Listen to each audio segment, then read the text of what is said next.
What's up, everyone? So happy to be doing the study with you guys. I had to shoot this video because I miss you, and I'm really looking forward to actually seeing you all in person. But in the meantime, just trying to do the best with what we got. And so I also, just wanted to share what's been going on for me in the last week with the study, and it's actually stuff that I've been chewing on for a long, long time. And I love what Rachel said in her last email where she was talking about specifically that verse 13, and how the rabbi version that we're going through, how it puts it, it says, "Had I not the faith that I would see the goodness of God in the land of life."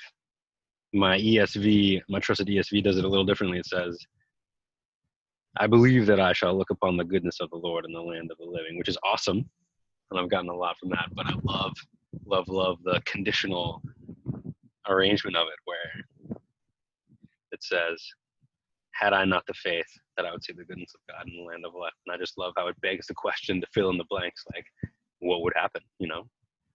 I ask myself, what would I do if I did not have that faith? If I did not believe that I would experience the goodness of God right, in this version of reality, like how Rachel was saying, not just eternity. Like, I know that that's going to be amazing and glorious, and that's like, where ultimate hope lies. But right now, right here in this life, we're promised the goodness of God as well. And man, I just realized that a lot of my life is spent not operating under that belief. I'm going to ask myself, what would I do if I didn't have that? I would I would fold. I'd be done. I wouldn't make any of the choices that I'm making now, because I'm choosing through the Spirit's leading to gamble everything on the fact that God's going to come through for me, and that I don't need to find the goodness on my own. I don't need to create it. I don't need to spin it, right? That's what I spend so much of my time doing. That was like the big aha moment for me. It's like, what is the goodness of the Lord really? What is the goodness? What is the good life that I'm working so hard to achieve? And I don't know about you guys, but for me, it's the peace and the love and the security and the significance, like I'm contributing to something. I'm plugged in, right? I don't have to worry about the logistics, what shall we eat or what shall we wear? And I just feel beloved, right? And that's what really brings my soul, what makes me happy and feel free. And I'm spend so much of my day going about trying to find that for myself.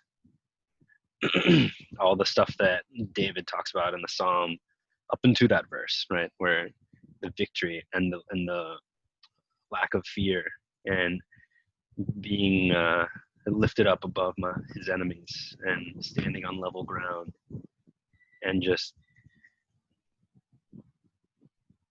being in the temple, being in the sanctuary, dwelling in it.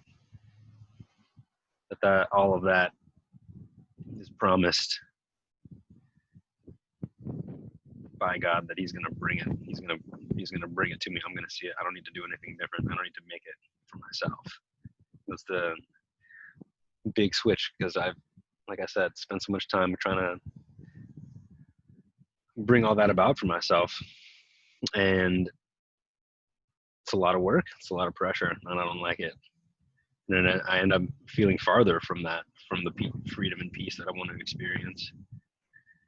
But if I really believe that God's doing that for me today, then I can shine. I can just rest in that.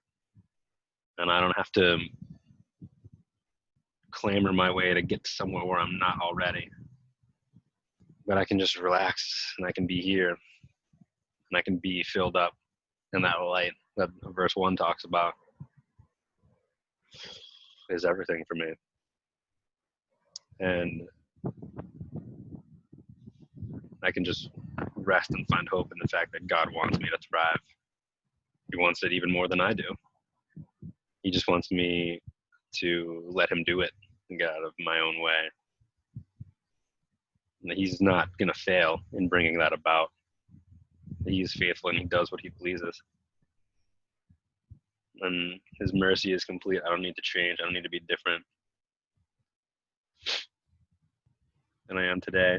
I don't need to create anything new for myself. I just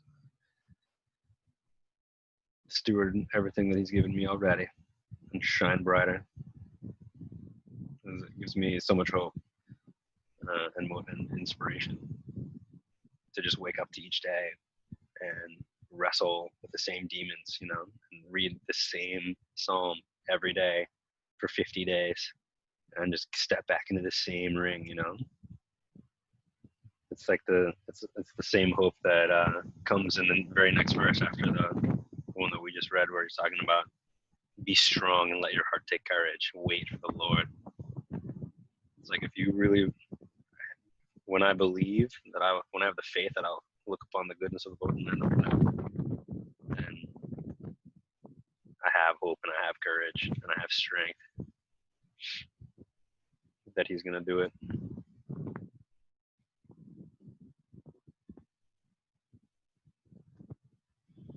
I'm psyched to keep stepping into the ring during this season and reading the psalm with you guys and just to see what God brings about through it for all of us. Love you all. Hope you have a great week. Talk soon.